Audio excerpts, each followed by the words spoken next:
I've got the looks and the charm of an old movie star. Cary Grant, if you will, so I find it bizarre that this girl should refuse to step into my car. She must be shy, she'll come around, it's just a matter of time.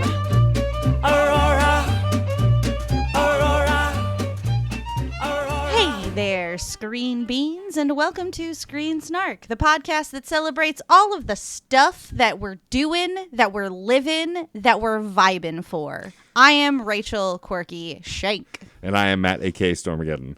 It's the new intro, I've decided. I just made it up on the spot. Great, sure. I mean, didn't you make the original one up on the spot, too, I feel like? I think so, yeah. Sounds about right. I think I gave it a little bit of thought, though. That one just came out completely thoughtlessly. Look, if you like tuned in last week, you know the rules are out the window at this point. Yeah, no, if we're all still striking. Yep. Get it. Yeah. Get it done. Can teach Get what you these need. Corporations a thing or two about a thing or two. Yeah. Not a thing or two about treating other humans in their employ like humans. Right. Who'd How have about thought? that? It's Hot What a Strike novel Summer. concept. It's not over yet. Hot Strike Summer is going to become... Hot Strike Fall. It's going to be... Cold Strike Fall. Warm be Strike like- Fall. I don't know. Still Strike Fall. There you go. Yeah. Ongoing Strike Autumn. Exactly. There you go. Gotta There go we for that go. sort of alliteration. Anyway, we do, as always, have an incredible guest, and our guest this Yes. week is the one and only Roger Reichardt. Roger, thank you for joining us. Roger. Hey, thank Wow, you. wow, wow, Thank you. wow. I mean, you said incredible, and then I was like, what other guests did you have on the show? Oh, you're talking about me. Oh, come on. Oh, come on. Get out of here. Roger is the host of the Gamerheads podcast along with some other incredible folks, and we'll talk a little bit more about that in a little bit. But Roger and I got connected over the summer. I guested on his podcast. Jeff guested on his podcast from Fun and Games. It's a great show, and y'all should go check it out after the show, but we'll talk more about that later. First, as always, we're going to talk about the most recent things we have done, consumed, did, appeared to, got involved with. and I guess I'll go first, unless Rachel, you feel strongly about going first again. You know what? Let's keep that going. Okay. Actually, I will go first. There you go.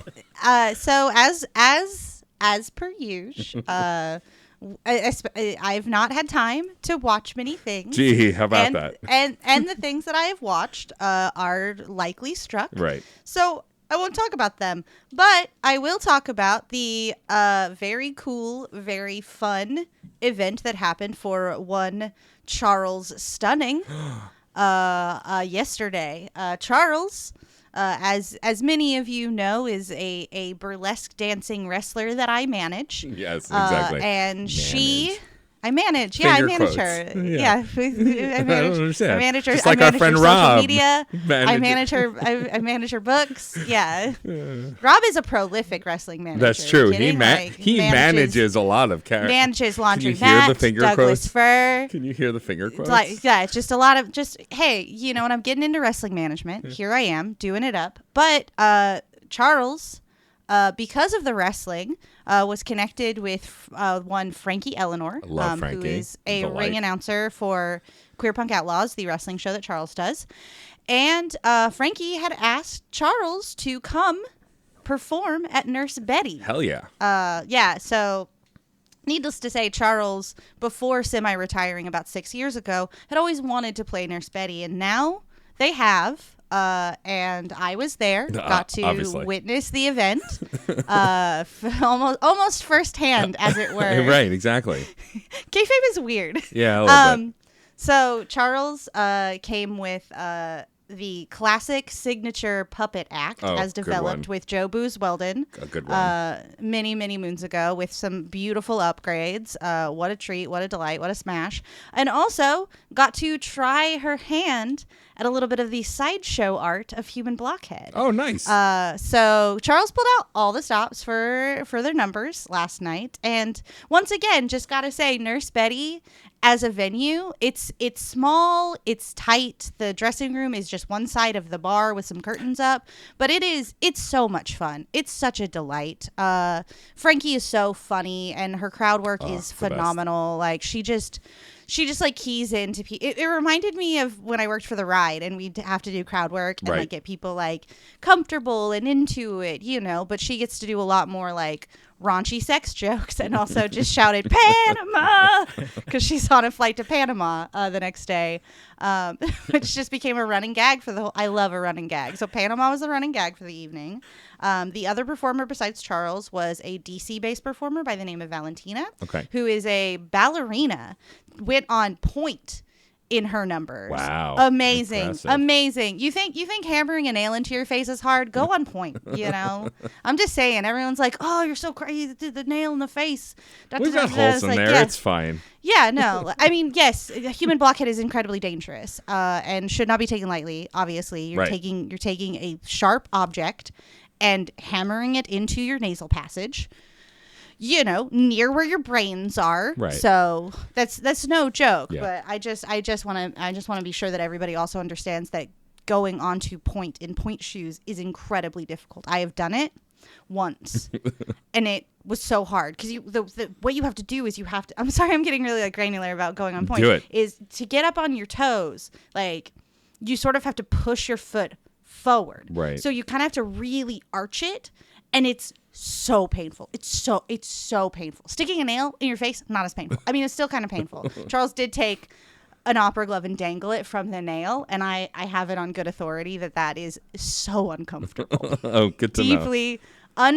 Deeply unpleasant feeling, but it was really, really good to see Charles back in action as a straight burlesque dancer. Was so glad to see and be supported by Matt Beery, who's one of the other ring announcers for Queer Punk Outlaws, and also the Wrestler CPA was there. Oh, nice. That's cool. Yeah, came through to check out burlesque because turns out he's a burlesque-esque in what he does in the ring. Sure. I mean, all wrestling is burlesque on some level. Yeah, wrestling. The same.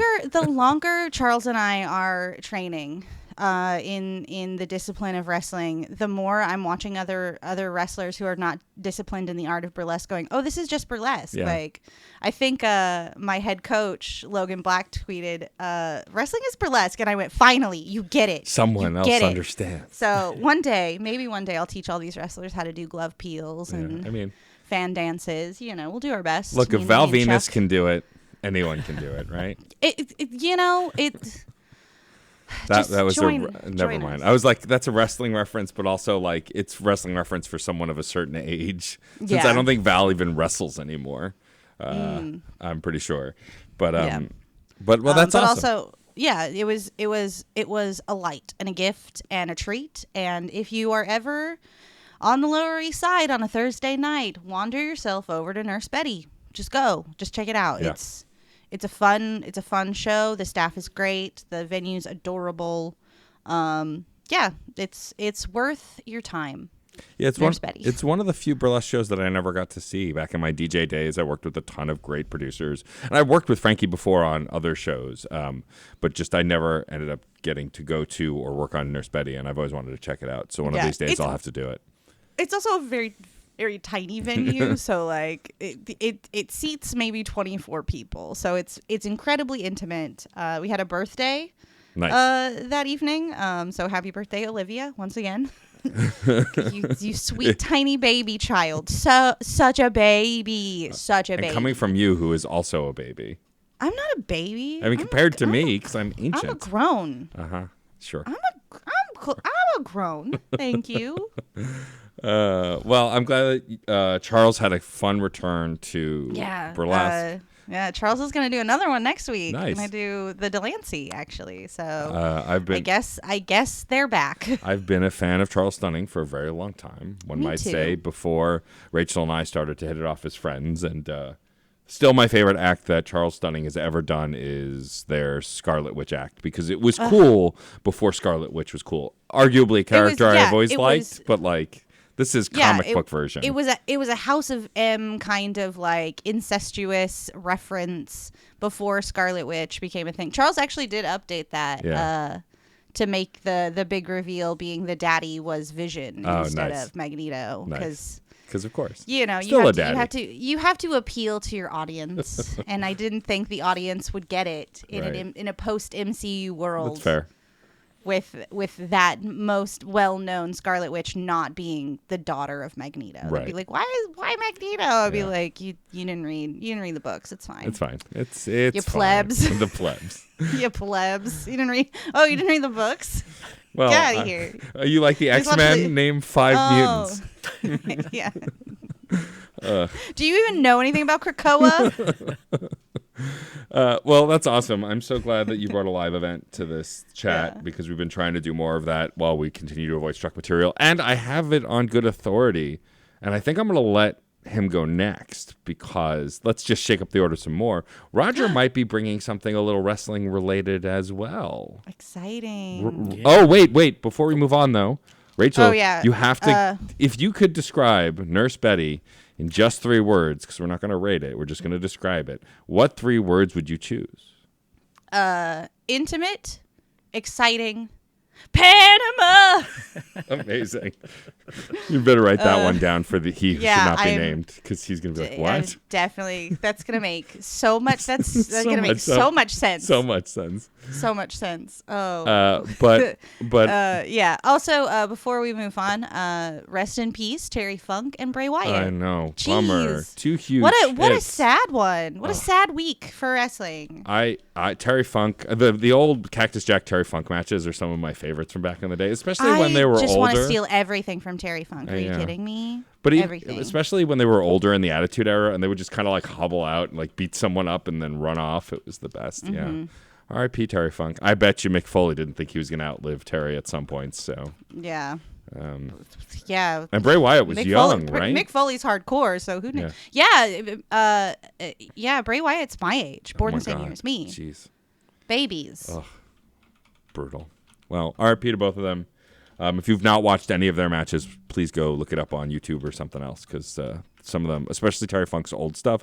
Oh boy, you thought Mick Yeah. Foley was hardcore? Like, Yeah, Terry no. Funk's a legend. Our head coach Logan often is taking from the physical repertoire of Terry Funk, Sure. very much that the way he takes a hit and backpedals. It's funk all over. Yeah.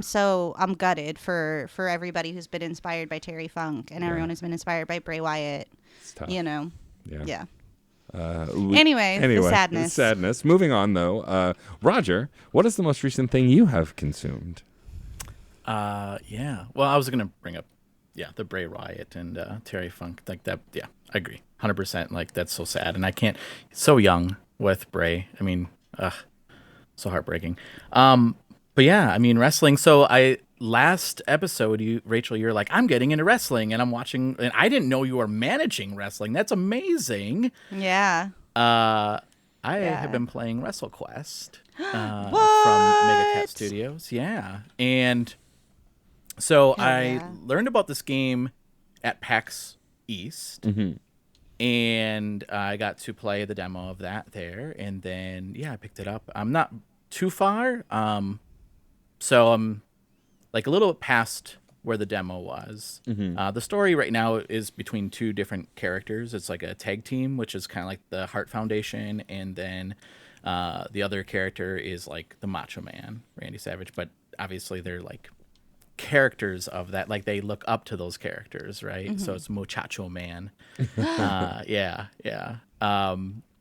So it's fun. I mean, it's a JRPG, which I don't think I've ever played a wrestling game that's a I love JRPG. JRPGs. Yeah, it's so neat and it's cool. And I don't know, Matt, if you got to see the panel at PAX West around basically wrestlifying JRPGs, but that was a really interesting panel where they talked about like the elements of wrestling and how it really ties into JRPGs and just a lot of the pretty much like the correlation between the two. It's pretty neat. So I've been playing that. And the fun story with WrestleQuest, when we were there at PAX West, they had a wrestling ring set up and they had wrestlers come in and wrestle some matches. And I was Hell like, yeah. it was so cool. And I was like, I got to get in front row. Like I have to be in front row.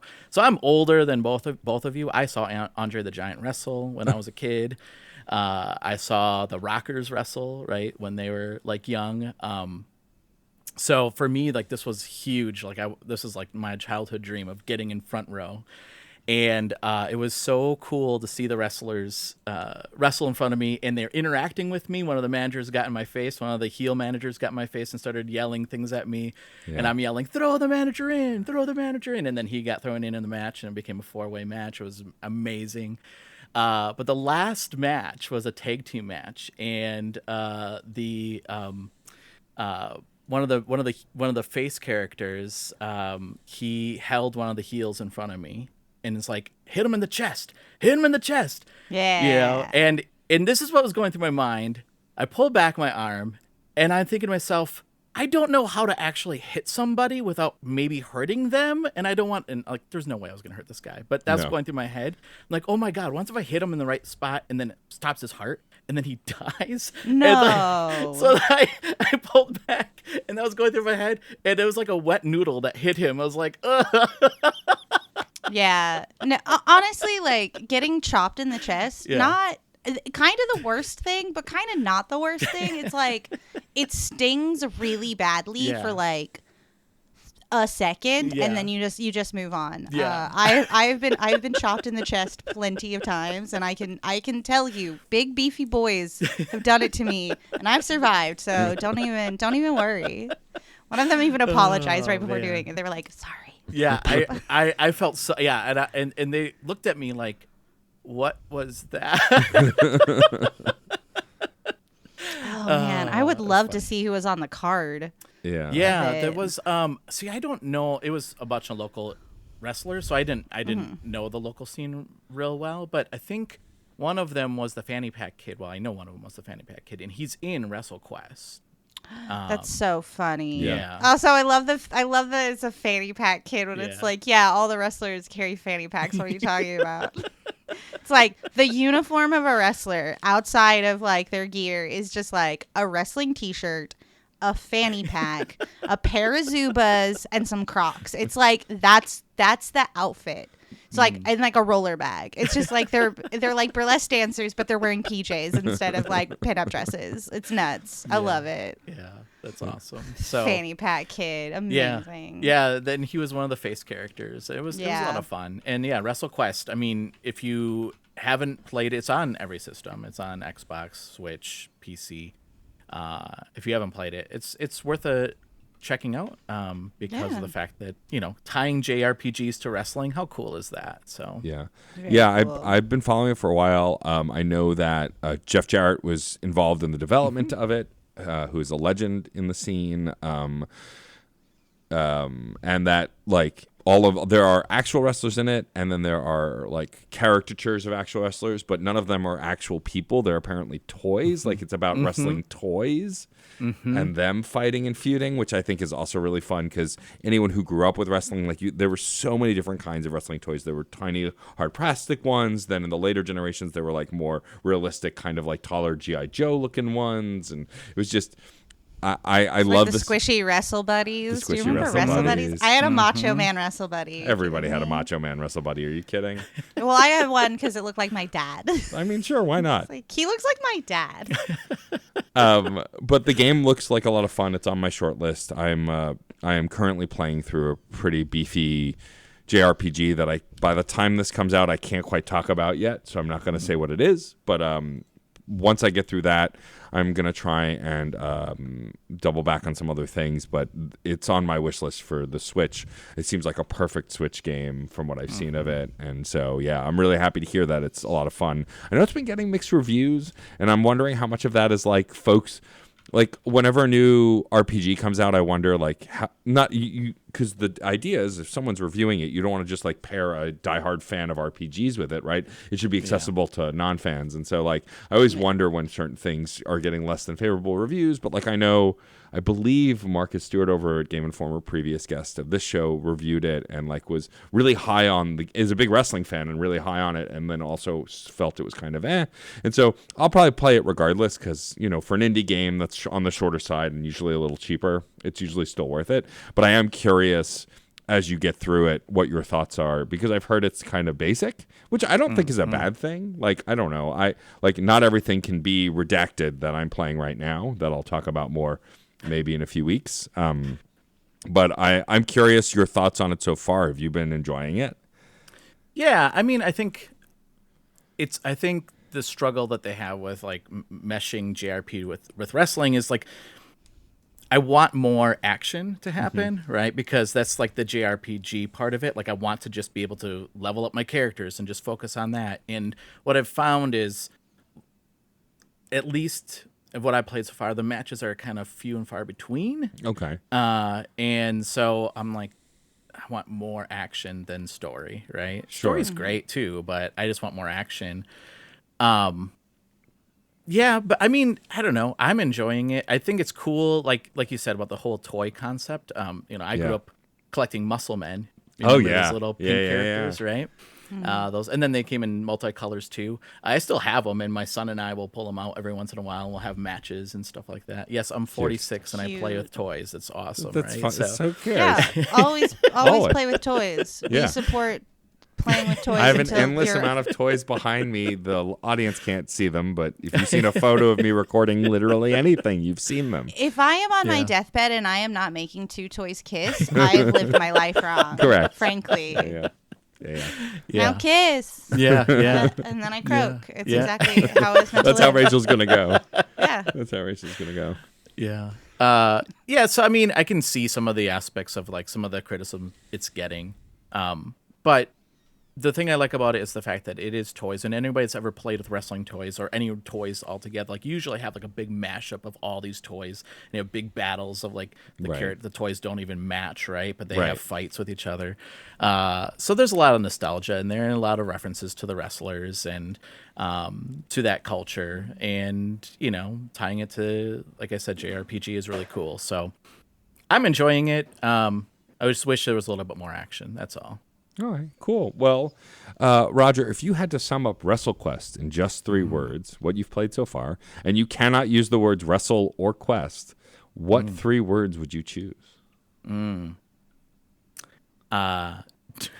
JRPG, does that count? I know that's kind of cheating because that's like I mean, I will accept the acronym JRPG as one word. Yeah. Okay. It's a descriptive set of letters that Yes. means things. It's fine.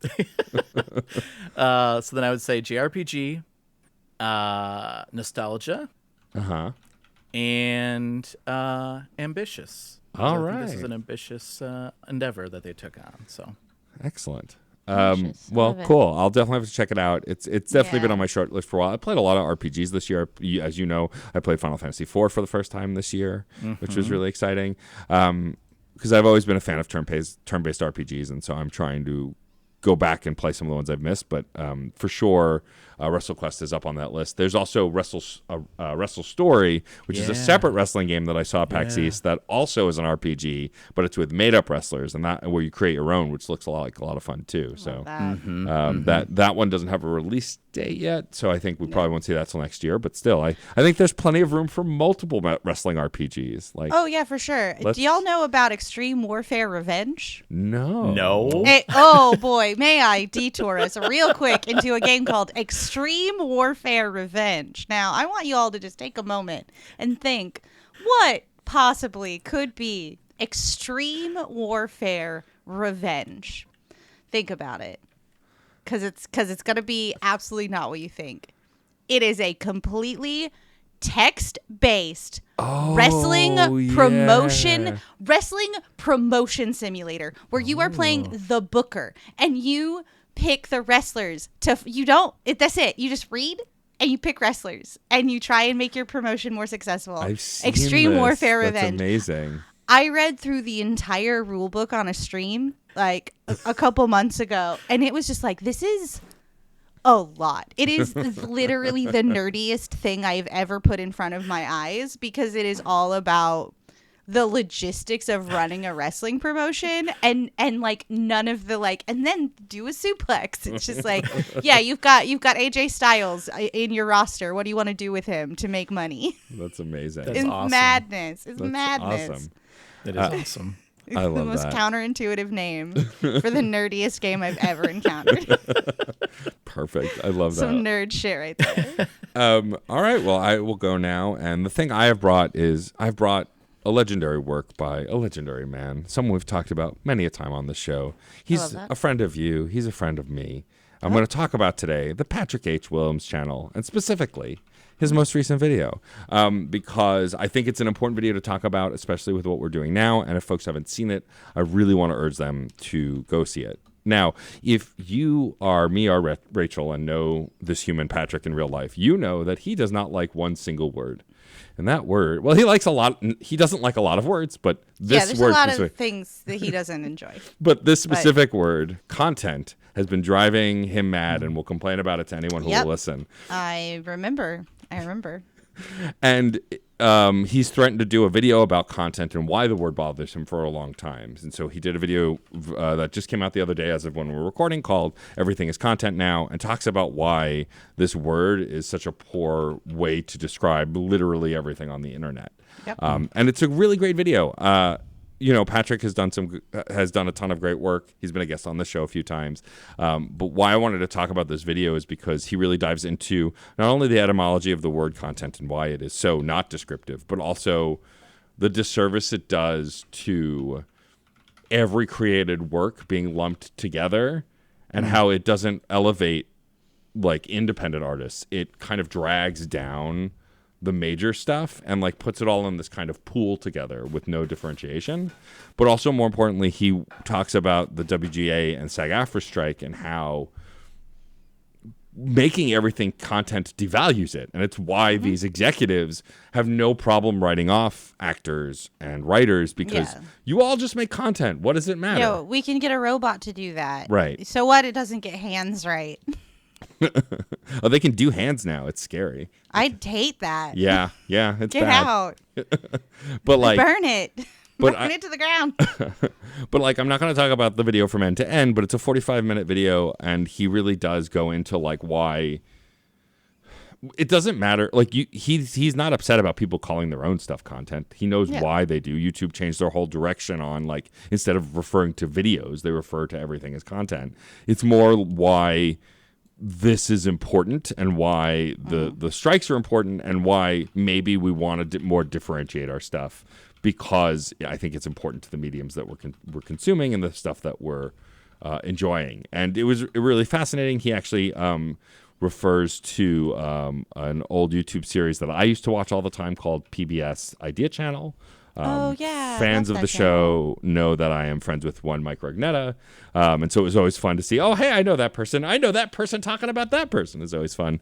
But who did an episode of Idea Channel on content and content consumption like 6 years ago, and how some of it is even inaccurate now because of how more messy that's gotten.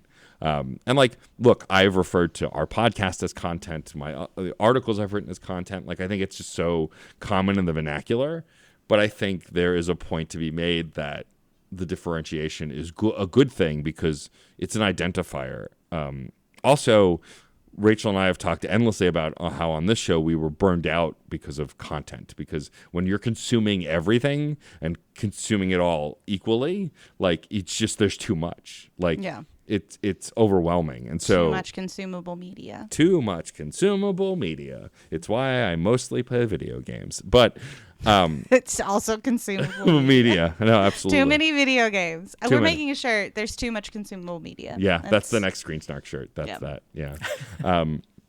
But yeah, first of all, if you haven't seen any of Patrick's stuff, please go watch it. It's a great YouTube channel. But if you haven't seen this video in particular, I really think it's an important one, because it's just talking about the changes that are happening right now.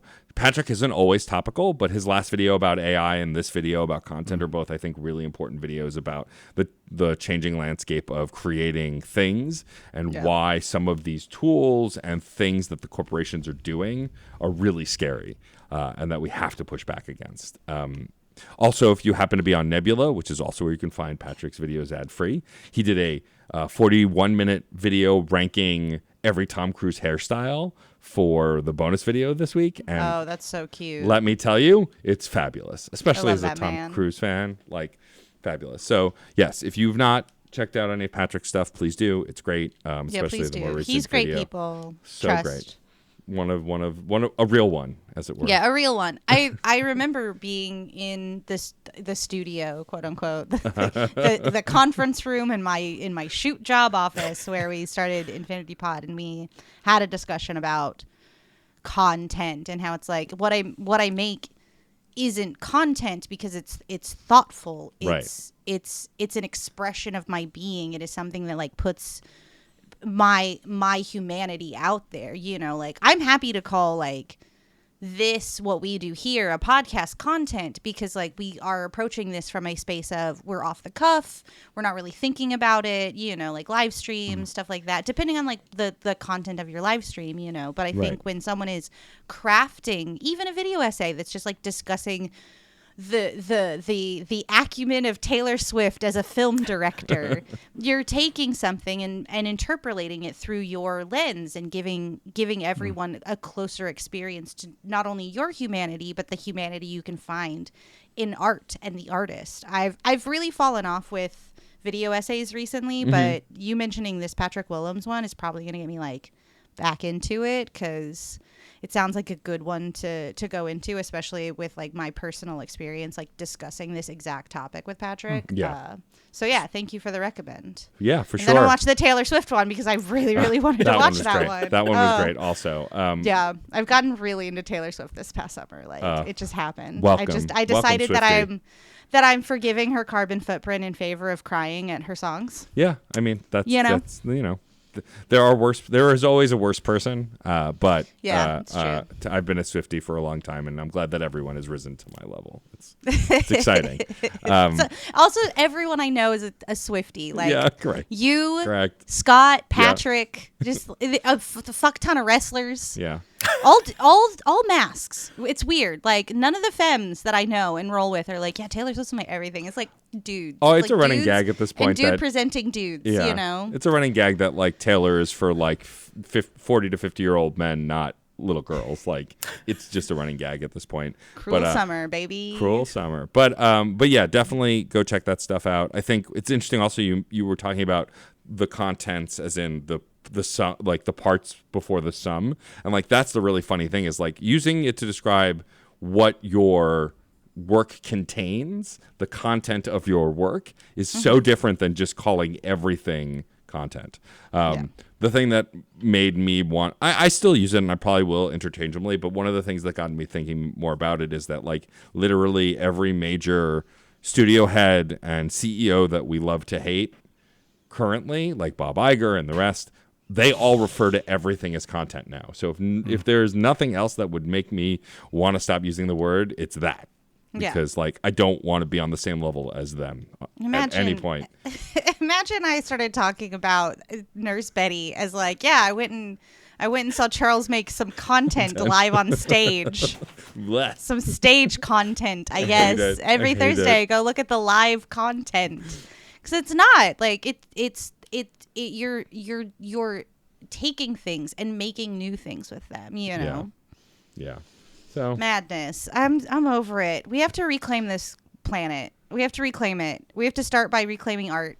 Yes. And then everything else. Support the strikes. Yeah. They're going to lead us. They're going to lead us to better days. It's going to happen. It has to happen. I don't know what we'll do if it doesn't. Exactly.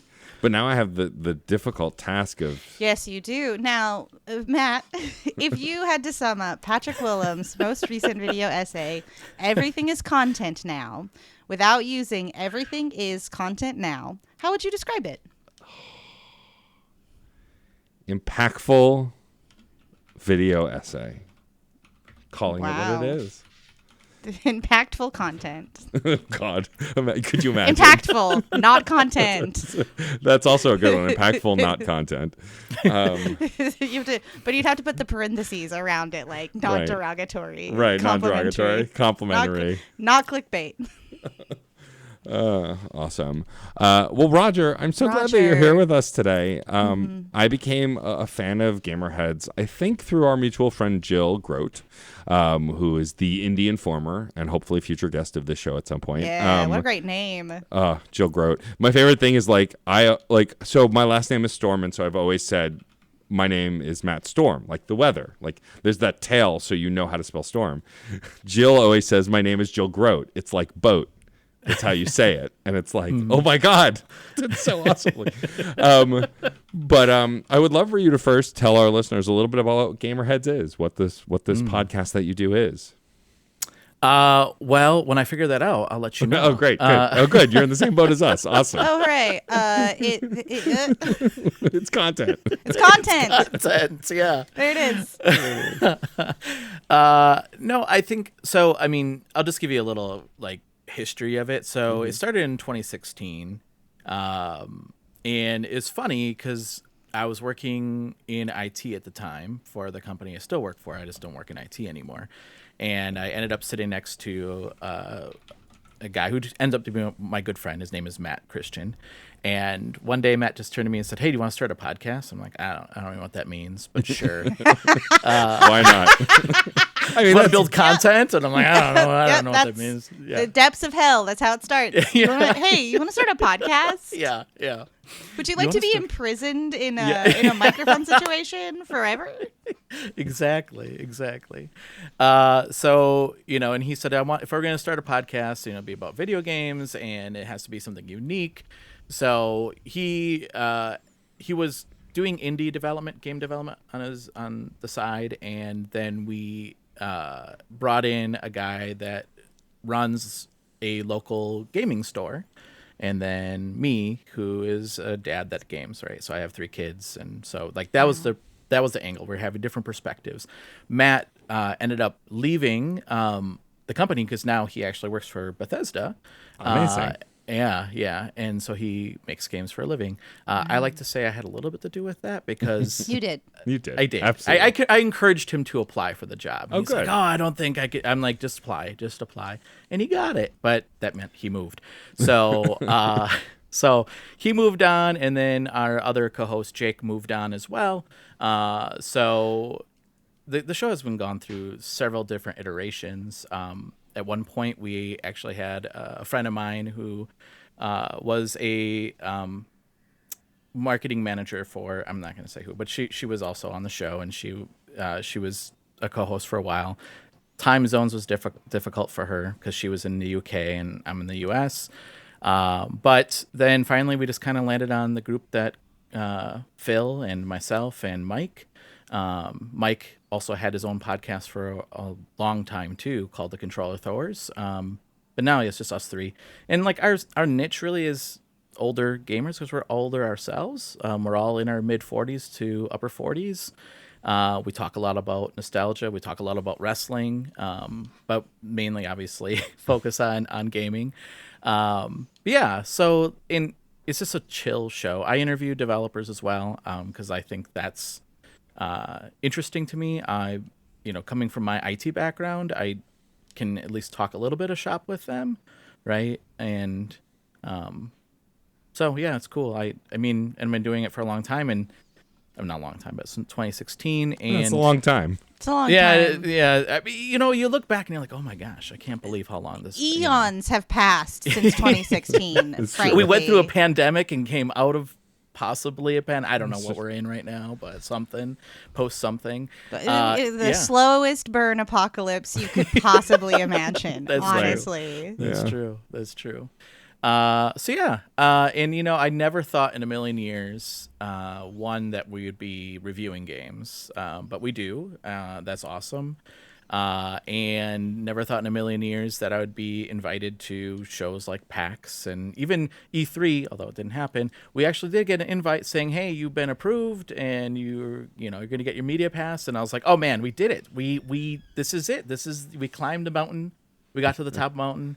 And then the mountain crumbled, and I was like, "Oh no, there's no more E3." So, yeah, I don't know. It's been a real fun journey, and I don't take anything for granted. I just, I'm real happy with what we've done and proud of what we've done too. So, yeah, it's a fun show, and the hosts are really a really great folks. And like what I enjoyed about my experience on there is that it wasn't like, I think I consider you a sister show to this show in the sense that you don't take yourselves too seriously. You are very often about the goofs, and like you do report on games news, and you're like, so fans of this show might be more familiar with my topic-based video game podcast, Fun and Games, and like, well, we tend to more focus on like broader topics and like retrospectives and interviews. You guys do that stuff, but also often focus on the news, what's happening now, events that just happened, things like that. And I think it's really refreshing that you're not like, this is the end all be all. Games are so important, which they are, but like you don't take it that seriously. I like that the very important president of your company is on it almost every podcast. He's, you can't have an episode without Phil. He's great. But like, I just like that. Who's Phil?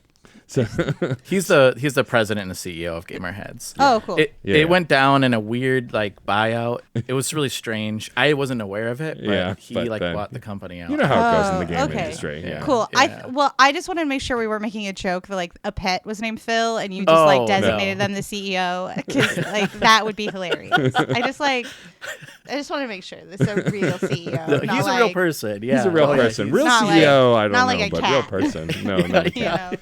Like like Otis and Champion are like our board of directors. I mean, they are. They are.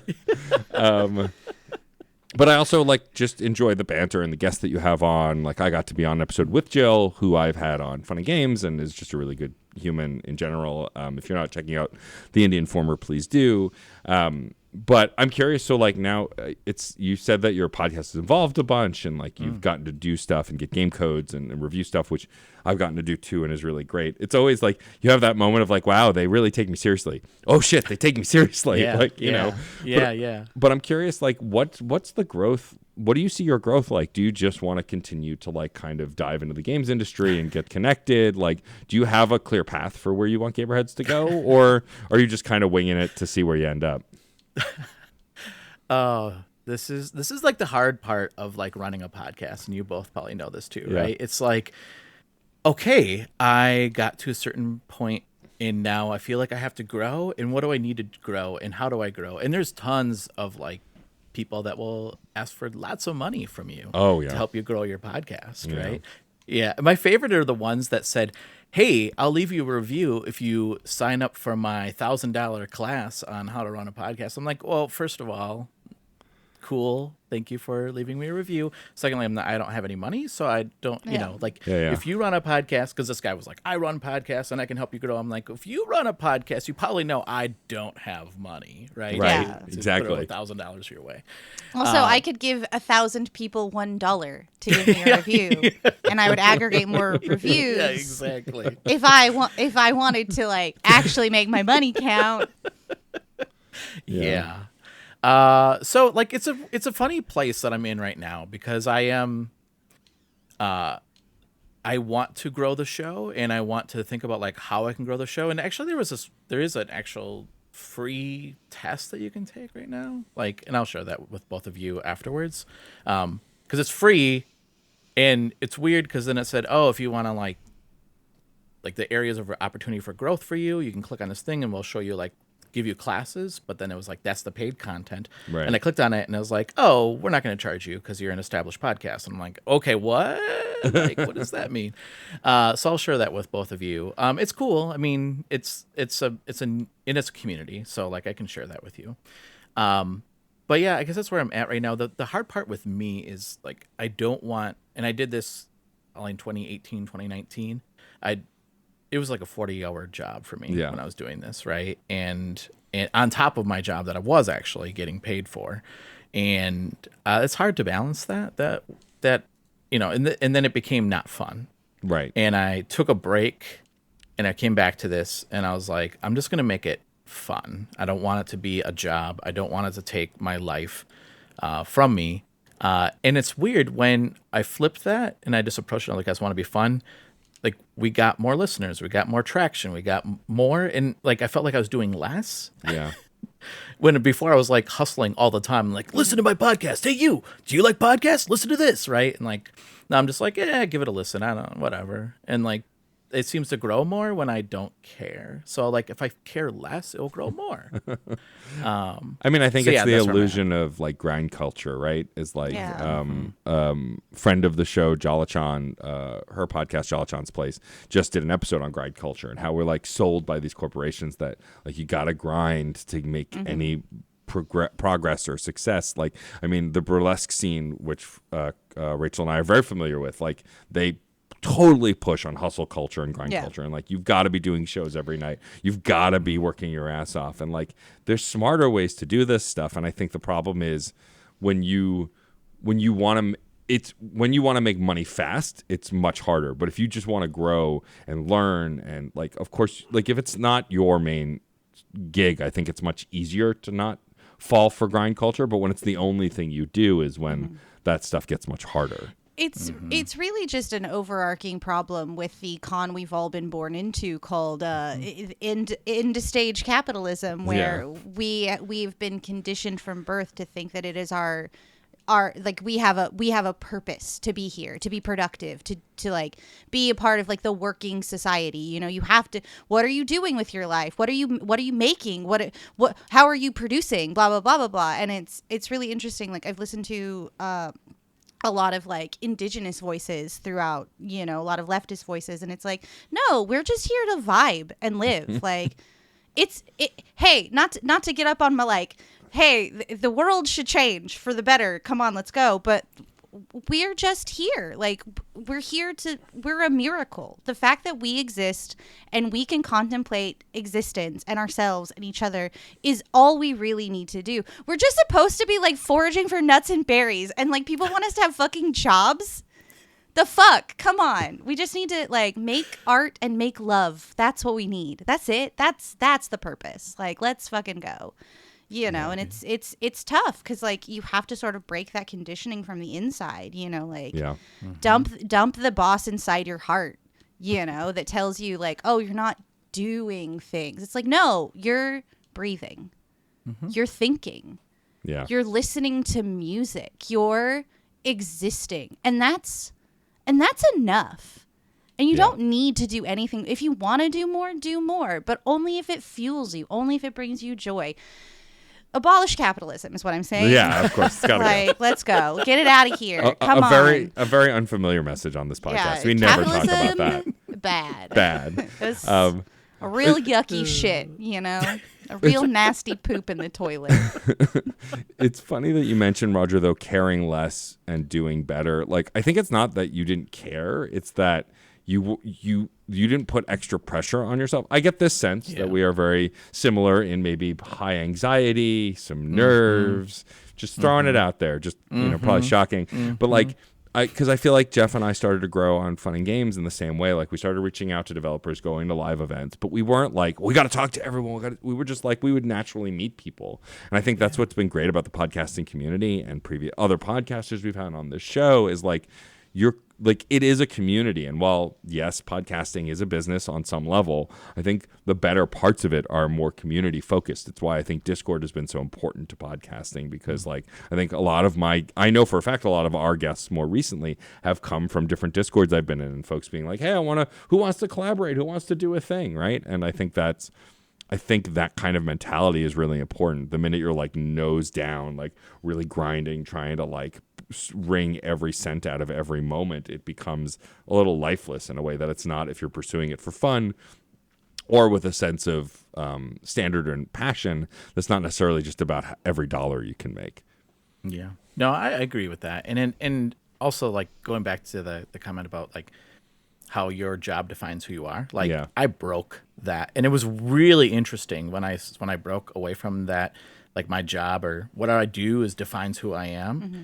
Like my life changed so much, like, right. So, it is interesting. And when you hear people like, when they say like, what's your 5-year plan? Well, existing and doing what I'm doing. Yeah. But don't you want to move up? I'm like, no. I kind of like where I'm at. Like, why would I want to move up and have more pressure on me? Right. But it's the same thing with podcasting, right? It's like, I want to have that balance. Like I want to be able to continue to grow. And obviously I want people to be like, oh, Gamerheads, that's great. Or, oh, Gamerheads, you're okay.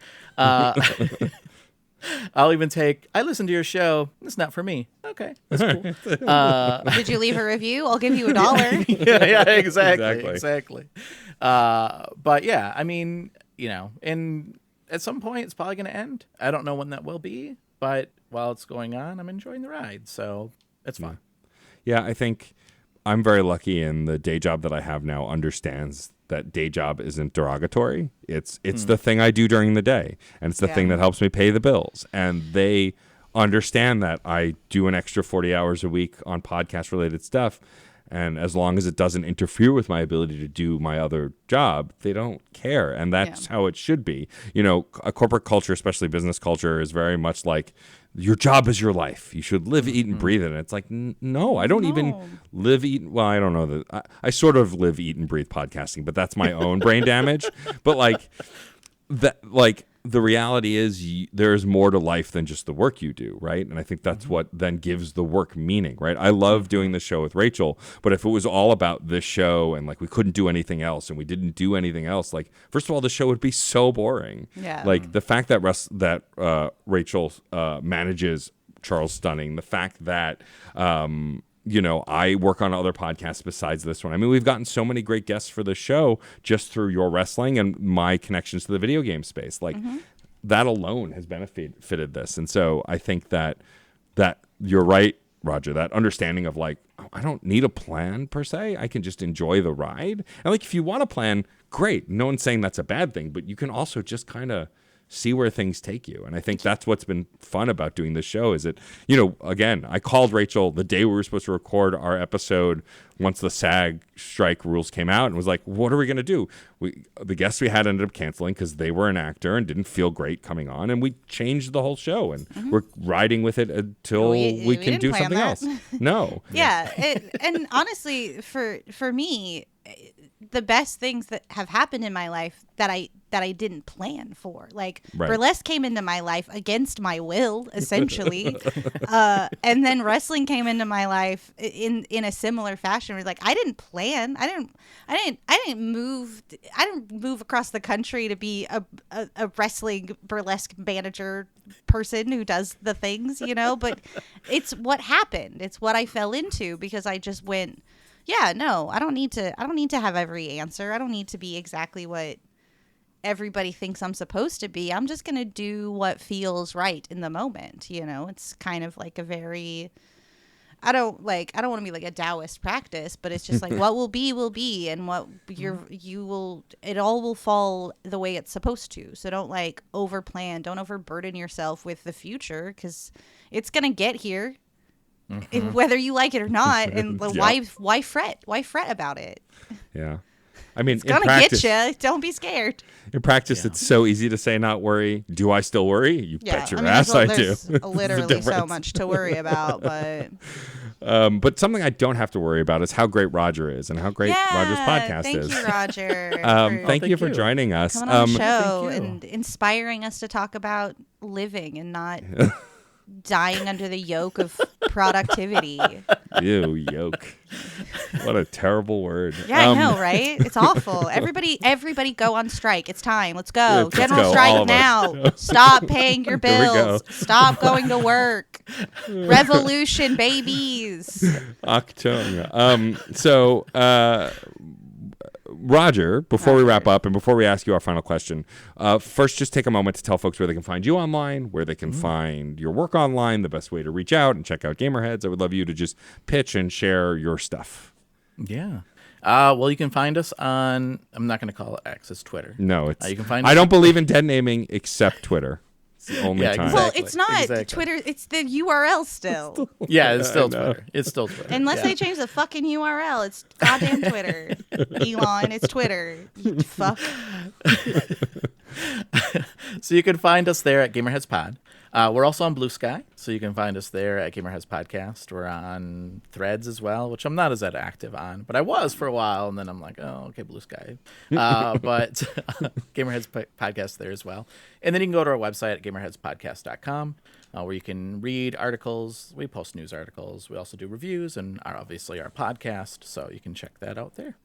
You can also go to a recent episode of Fun and Games where Roger talked about Dark Age of Camelot for side quests, which is a game that, like, it's funny because everyone keeps posting like a similar thing. Like, oh, that is not a name I've heard in a long time. Yeah. It's like, because I think anyone who played MMOs is like, oh my God, I remember that game. Holy hell. Like, and it's still So going, good. which is the best part. So good. Yeah. Yeah. But thank you for doing that. Go check all that stuff out. I think Yeah, super easy to do. I did it just now. just now, just like Follow that. Gamerheads Super simple. podcast. So easy. There you go. So easy. What's your Oh, excuse, listener, Thanks. for not following? Yeah. Wow. Hey. Yeah. Well, they heard us once and they're like, yeah, enough. That might be your excuse. I don't know. I think it's for everyone. JRPG wrestling? I don't know. Why would you listen to that? This audience? I don't know. Hang tight, Raj. We're going to ask you our final question in just a minute. But first, Rachel, we should probably thank some folks. Yes, thank you so very much to John Presnell for the use of the song Aurora off the album Fair Game featuring Stefan Rempel. Thank you. It's still a bop after all this I time. love it. Forever. It's so good.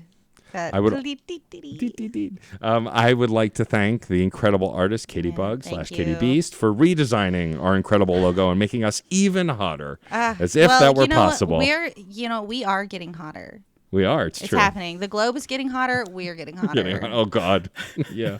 Also true. Yeah. Thank you for redesigning our show art. It's Yes, great. thank you. And then Love also, it. I would like to quickly thank the designer of our individual episode art, the one and only Case Aiken. No. Wrong. Stop. Cut who it. did- No. who Demon. designs each episode's show Piss. art. Boo. Thank you so much. I'm Case. gonna You're gonna choke slam them? I'm gonna come after them off the top rope with a leg drop. There you go. That's Off what the I'm gonna top rope. do. No, Off the top top rope. rope even. At least let him put his baby down first. Oh no, the baby's not involved. Okay, good. The baby's good, great. Good. Love Baby's that baby. great. Baby's Baby's great. very cute. Daddies, we got a problem with daddy. And then we should probably also thank our incredible podcast Yes, network. thank you to the Certain Point of View Podcast Network for continuing to let us be a part of the family. If you would like to check out all of the amazing shows that exist over there, you can go to certainpov.com, where you can see a full listing of current running shows. And also you can find a link to that Discord server we were talking about, where you can talk to all these podcasters except for me in real time, because they like Discord and they know how to use it. And I'm still figuring it out. But we would love to hear from you, see from you, be from you over there. Smooth. Good. Great job. Wow. Nailing it. Nailing it. And of course, if you want to check out the Discord, write us a review or a rating, you can also find all of that good stuff in our show notes, as well as links to Apple Podcasts and Spotify, some of the best places to Yeah. rate and review us. We're not going to give you $1 for a review, but no. we'll appreciate you. Yeah. And Yeah, that's we worth will. $1. Right? I'll buy that for $1. Never mind. All right, Rachel. Paid I in think- appreciation. Exactly. Exposure, right? You can die from exposure. Oh my anyway. God, I'll puke. Rachel, why don't you ask our guest our final question? Yes, Roger, I would love to know if you could choose any one trope as featured in storytelling in general to instantly and magically become true in your life, which trope would you choose? An origin story for a villain, but I'm part of the origin story. Wouldn't that be cool? Oh, yeah. You're not the villain, but you're involved in the villains. yeah, Your origin yeah. story. Like they become a villain because of me, and then I'm like, how did this happen? And they're like, "Well, because you did this, and I'm like, oh, I didn't know. You I didn't did give me this." $1,000. Yeah, for a yeah, review. exactly. Yeah. Oh my, yeah, a podcast villain. Oh, I love it. Ooh, good, that good, creepy. kicks ass. Gave me chills. Oh yeah, I'm like, I'm excited job. and I'm upset by that one. It was amazing. Well, Roger, thank you for joining us. We appreciate having you on. This was a blast.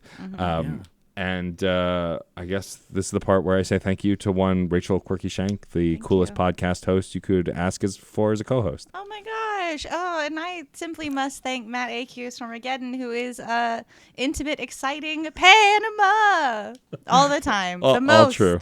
The So most true. podcast The most. host who The is most. all of those words. Those things. And we want to thank you, our incredible listeners. Yeah, thank you for thanks. being here.